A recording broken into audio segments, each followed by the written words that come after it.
Alright everyone, this is my review of London Has Fallen, which is a sequel to Olympus Has Fallen, which was a movie a couple years back, basically about the White House and being under attack from terrorists, and the president was in danger, and his bodyguard, played by Gerard Butler, had to save the day. And this is a sequel, which is the first movie is actually pretty decent. It's a pretty nice little action flick. It's nothing too amazing, but it was good. You know, it had good action, and the story was pretty interesting and engaging. It was intense. This movie is it's kind of like that, but it's not necessarily as good. I didn't like this movie nearly as much as I liked Olympus Has Fallen, for a couple reasons.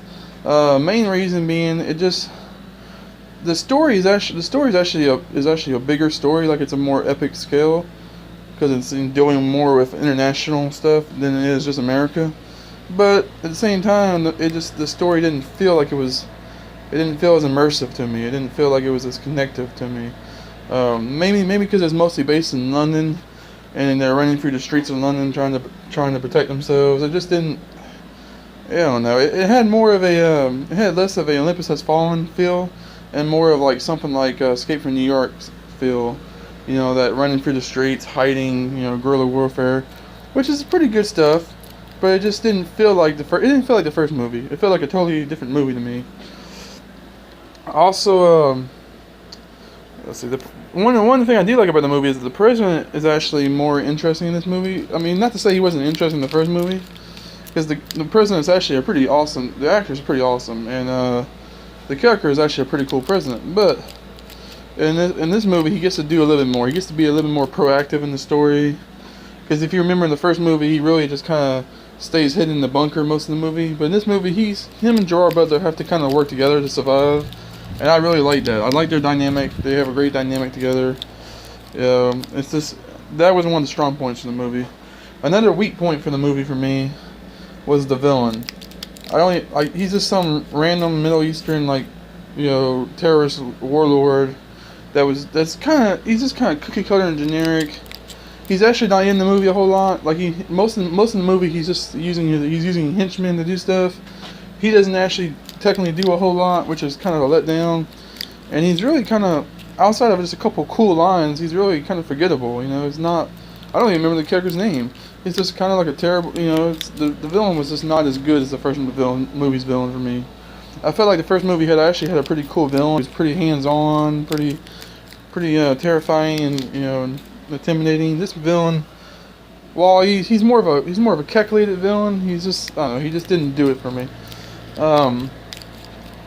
Also, the special effects are pretty cool. I mean, there's a lot of explosions, a lot of crazy action, but the action doesn't feel natural. A lot of the scenes feel like they're just too insane, too crazy, too coincidental to be really to be real life.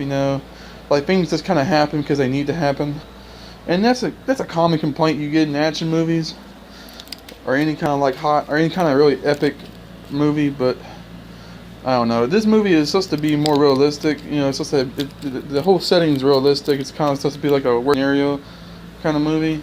So I felt like the action in the scenes should have reflected that. But instead, it feels more like it's some kind of crazy superhero movie where, the hero can do things that no normal person should be able to do. He just has an insane amount of stamina and able to, take down hundreds of people by himself. It's just kind of unbelievable, and kind of takes away from the immersion of the movie. Overall, the movie is it's a pretty solid, fun movie. It's got some good action. It's got a good chemistry between the two main characters. The villain's a letdown. The action, while it is good, is a little hard to believe and swallow. The setting's not the best to me, but overall, it's a good movie. Some of the supporting characters are pretty good. Morgan Freeman always does a good job in these kind of movies. Yeah, it's an overall good movie. If I had to give it a rank from like a 0 out of 5, I'd give it probably a 3. It's right in the middle. Thank you guys for watching. Stay tuned for more videos. I'm definitely going to plan on doing more of these movie reviews, so stay tuned for more. Thank you, and see you later.